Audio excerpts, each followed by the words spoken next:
I'm Cape Joel, and this is Comic Smack, your weekly, daily, all the time, anytime comic show where I give you your fix of everything you need to know from the world of comic books and superheroes. And on today's show, we are taking a closer look at Wonder Woman number 11. Princess Diana is so close to discovering the secret about her origin, but will she like the truth once she finds it? Let's hop on in together and find out, shall we? Okay then, so as we join the comic, we check on back with Etta Candy and the agents of Argus. They're saying how Wonder Woman and Steve have fallen off the face of the earth, but that's a good thing because maybe it means they finally got back to where they're going. It's here too we finally see Etta become suspicious of Sasha, the woman who we now know is actually a robotic plant working for Veronica Cale, attempting to steal the plant god from the previous issues. Now back with Wonder Woman and Steve, Queen Hippolyta and the Amazons throw one rager of a party to welcome their favorite daughter home, but here's where things start to get weird. Diana starts talking to her mother about things that have happened in the past, mainly things that happened in the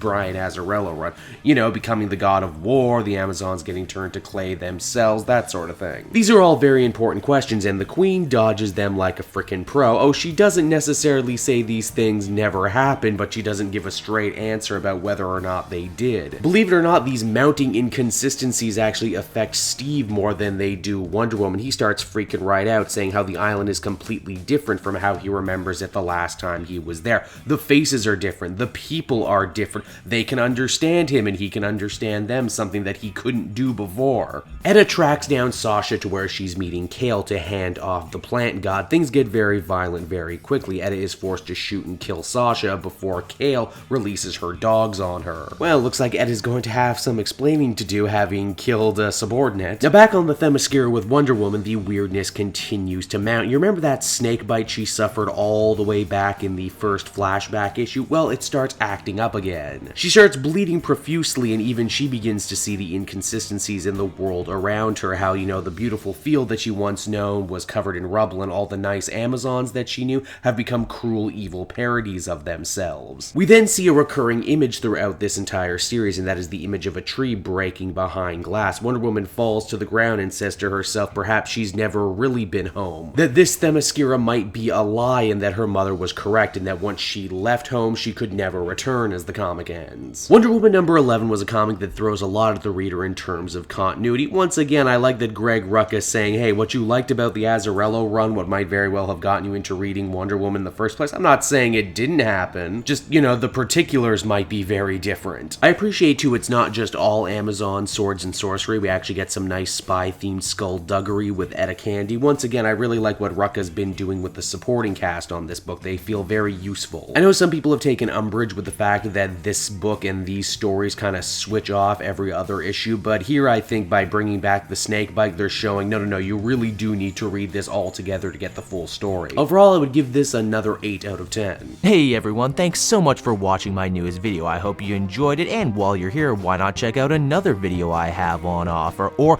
maybe if you're feeling in a supportive mood, you want to like or subscribe. And if you want to support the creation of more videos just like this one, then please by all means check out the Cape Joel Patreon. A little bit goes a very long way, and I will see you all next time.